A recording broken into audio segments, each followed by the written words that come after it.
నమస్తే మిత్రులారా, నేను మీ జర్నలిస్ట్ శంకర్ని. Welcome to news line Telugu. అయితే రేవంత్ రెడ్డి గారితో దోస్తానం చేస్తేనేమో మీరు ఎన్ని తప్పులు చేసినా ఎన్ని ఒప్పులు చేసినా ఏ రకంగా ఉన్నా కానీ ఏం కాదు కావాల్సినటువంటి బహుమతులు, కావాల్సినటువంటి పనులు, ఫైళ్ళు అన్నీ చెక్క ఇట్లా చిట్కల మీద అయిపోతాయి అన్నట్టు. అదే రేవంత్ రెడ్డి గారితో దుష్మన్ పెట్టుకుంటే నువ్వు ఏం మాట్లాడినా ఏం మాట్లాడకపోయినా, అందులో కేసు ఉన్నా కేసు లేకపోయినా, తప్పున్నా ఒప్పున్నా, తప్పు ఎటువైపు ఉన్నా ఏ వైపు ఉన్నా నోటీసులు వస్తాయి, అరెస్టులు అవుతారు, రకరకాల కారణాలు ఉంటాయి. దీనికి బెస్ట్ ఎగ్జాంపుల్స్ రెండు బీజేపీలో ఉన్నటువంటి ఇద్దరు బీజేపీ ఎంపీల వ్యవహారాన్ని ఇప్పుడు మీకు చెప్పబోతా ఉన్నా. ఆ బీజేపీ ఎంపీలు ఎవరో కూడా ఇప్పటికే మీకు అర్థమై ఉంటుంది. ఒకటేమో రఘునందన్ రావు గారు, ఇంకొకటేమో మల్కాజ్గిరి ఎంపీ ఈటల రాజేందర్ గారు. ఈ ఇద్దరు రాష్ట్ర ప్రభుత్వంతో ఒక ఆయనేమో అలాయి బలాయి చేసుకొని అచ్చకలు పుచ్చకలు చేసుకొని అన్నీ కావాల్సినటువంటి కార్యక్రమాలు, అటు మీరు ఈరులు సూరులు రేవంత్ రెడ్డి తోపు తురుము అని చెప్పేసి పొగుడుకుంటూ వాళ్ళ మంత్రివర్గాన్ని భూభారతి అద్భుతం ఆహా ఓహో అని చెప్పేసి పొగుడుకుంటూ ఆయనకు కావాల్సినటువంటివన్నీ కూడా ఆయన చేసేస్తూ ఉన్నాడు. ఇటు ఈటల రాజేందర్ గారేమో ప్రభుత్వ వైఫల్యాలను ప్రశ్నిస్తూ పేద ప్రజలకు అన్యాయం జరుగుతూ ఉంటే ఆ పేద ప్రజల పక్షాన మాట్లాడుతున్నందుకు ఆయనకేమో ఇప్పుడు నోటీసులు వచ్చినాయి. ఈ ఇద్దరు అంశాల గురించి మనం ఇప్పుడు డిస్కస్ చేద్దాం మిత్రులారా. ఫస్ట్ రఘునందన్ రావు గారి గురించి మాట్లాడదాం. రఘునందన్ రావు గారు ఆయన ప్రభుత్వం, కాంగ్రెస్ ప్రభుత్వం ఏర్పడిన కాడ నుంచి ఆయన బీజేపీలో ఎంపీగా గెలిచిండు, కానీ కాంగ్రెస్ ఎంపీ లెక్కనే బిహేవ్ చేసిండు. మొత్తం కాంగ్రెస్ ప్రభుత్వం మీద, మరీ ముఖ్యంగా రేవంత్ రెడ్డి గారి మీద ఈగగా దోమ కూడా వాలనీయాలి, అటు సైడ్ కూడా ఓనియాలి. రేవంత్ రెడ్డి గారు ముఖ్యమంత్రి అయిన తర్వాత ఆయన ప్రధానంగా ఆయన చెప్పుకుంటున్నటువంటి అద్భుతమైనటువంటి పనులల్లో హైడ్రాను ఒకదాన్ని ఏర్పాటు చేశారు. ఆ హైడ్రా ఏర్పాటు చేసినాక ఆ హైడ్రా కొంత అత్యుత్సాహాన్ని ప్రదర్శించింది చాలా చోట్ల. ఇది మనం చెప్పే మాట కాదు, మళ్ళీ ఇది న్యూస్ లైన్ చెప్పేటువంటి మాట కాదు, ఇది ఏకంగా హైకోర్టు జడ్జే చెప్పింది ఈ మాటని. హైడ్రాకేమో ఇంత అత్యుత్సాహం ఎందుకు, దేనికోసం ఇంత ఉరుకులాట? పొద్దుగాల టిఫిన్ ఇల్లు గులగొట్టుడే, మధ్యాహ్నం లంచ్ ఇల్లు గులగొట్టుడే, సాయంత్రం డిన్నర్ కూడా ఇల్లు గులగొట్టుడేనా? 6 గంటలకే పోయి ఎందుకు గులగొడుతున్నావు పేదోళ్ళ గుడిసెలను, ఎందుకు ఇది చేస్తున్నావు అని చెప్పేసి రంగనాథ్ని డైరెక్ట్గా వీడియో కాన్ఫరెన్స్లో హైకోర్టు జడ్జి గారు లెఫ్ట్ అండ్ రైట్ ఇచ్చుకున్నారు. ఆ వీడియోలు మనం కూడా చూసినాం. సో కాబట్టి అలాంటి హైడ్రాని మన రఘునందన్ రావు గారు ఆకాశానికి ఎత్తి, ఇగో ఇది అద్భుతం, ఇది ఒక బ్రహ్మ పదార్థం, ఇది ఒక అద్భుతం అని చెప్పేసి పొగుడుతూ ఉంటాడు. ఇది ఎక్కడ పొగిడిండు అంటే నాగార్జునకు సంబంధించినటువంటి అన్కన్వెన్షన్ హాల్ని అప్పటికప్పుడు పోయి కూలగొట్టారు కదా, అప్పుడే హైడ్రా యాక్టివిటీ బాగా ప్రచారంలోకి ప్రాచుర్యంలోకి వచ్చింది, ఎక్కువ చర్చ అయ్యింది, బాగా డిస్కస్ చేసుకోరు చాలామంది.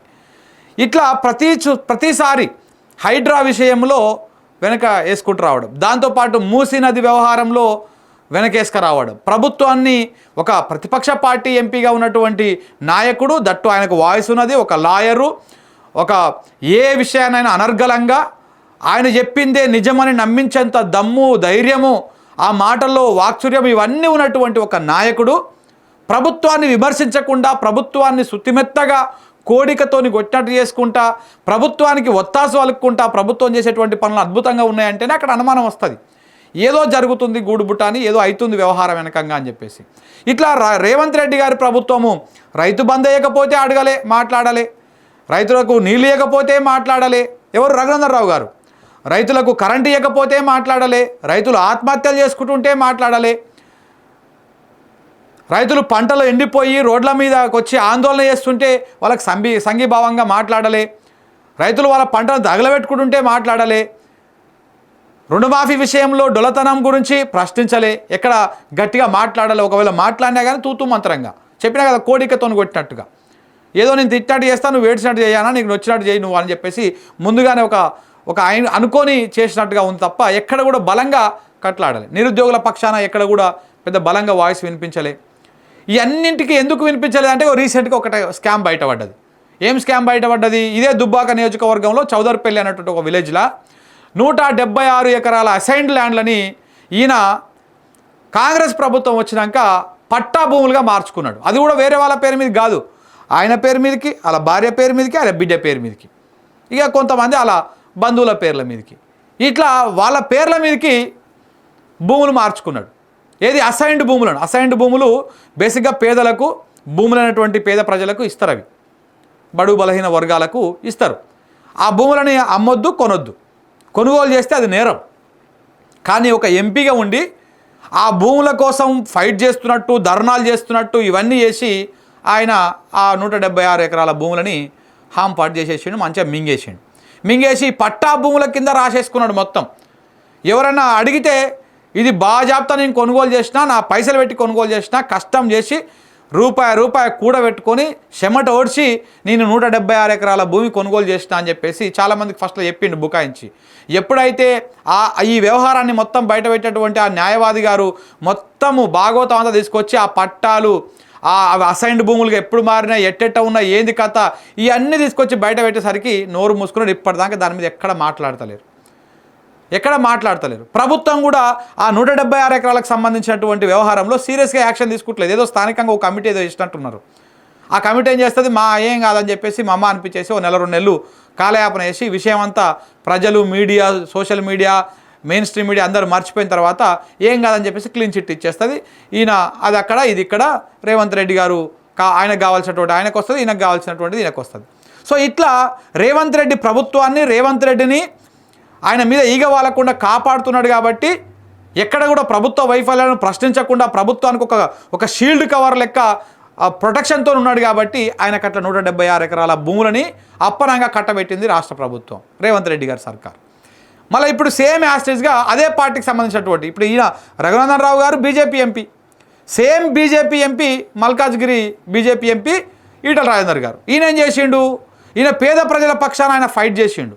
ఈ హైడ్రా పోయి రోజు నీళ్ళు కూలగొడతా ఉన్నది, దాన్ని మాట్లాడిండు, దాని గురించి ప్రశ్నించిండు.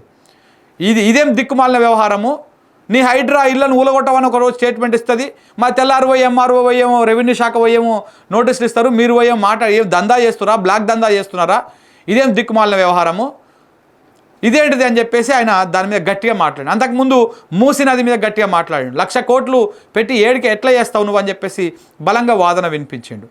రైతుల గోస గురించి మాట్లాడుతాను. ఎంతైనా ఈటల రాజేందర్ గారు ఉద్యమం నుంచి వచ్చినోడా, బీఆర్ఎస్ పార్టీలో సుదీర్ఘంగా పనిచేసినోడా, కొంత ఆ రైతుల పట్ల, తెలంగాణ పట్ల, ప్రజల పట్ల కొంత ప్రేమ ఉంటుంది, 100% ఉంటుంది. ఆయన ఏ పార్టీలో ఉన్నా కానీ కొంత ఆ కన్సర్న్ ఉంటుంది. ఆ కన్సర్న్ తోటి ప్రభుత్వాన్ని నిలదీస్తూ ఉన్నాడు. ఈ మధ్య రీసెంట్గా కొంత గట్టిగానే ప్రభుత్వానికి సురుకులు పెట్టిండు.